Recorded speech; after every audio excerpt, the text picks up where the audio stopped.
If you are wondering if we have 3.5mm headphone jack included on Samsung Galaxy S26 Ultra, then the answer is unfortunately no.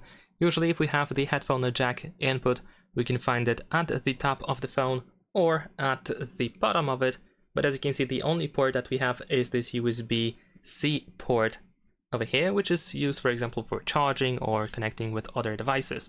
So if you have wired headphones with USB-C cable, then you can connect it to the bottom side of the phone, and this should work pretty much straight away.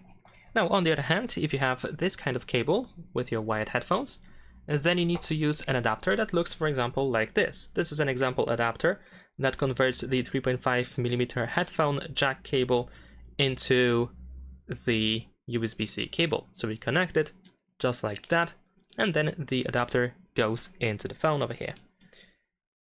And that is pretty much it. Leave a like and subscribe.